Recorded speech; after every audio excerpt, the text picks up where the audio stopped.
Right before Jesus comes, he says that the gospel will be preached to every creature under heaven.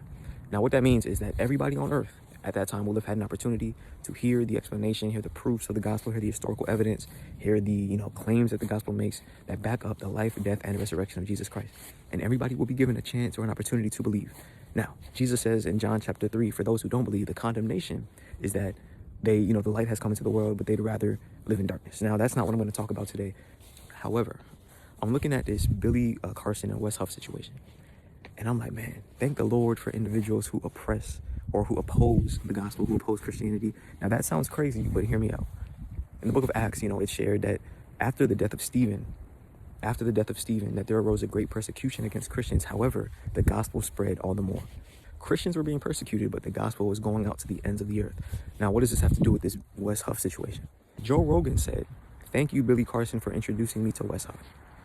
What persecution does is it gives Christians a platform to speak the gospel. The more people know about the gospel now, thanks to somebody who opposed the gospel, and that's the wisdom of God.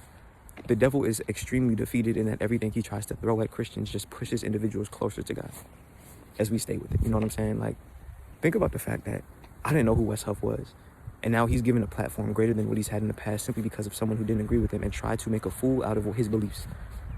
And now we have people like Joe Rogan coming out saying, man, thank you, Billy Carson, for introducing me to this guy's work, man. God is so powerful. He's so wise, man. And that's something that I want to encourage myself and everybody out listening to this. I want to encourage you, man, stick with it despite the persecution, because in time, man, your life will be a testimony to other people through the persecution. That's how God works. Yeah, man, it's crazy. And that lets us know that Jesus is coming soon. The gospel is going out and people are taking heed. People are taking note. So stay encouraged, stay up. By grace. Peace.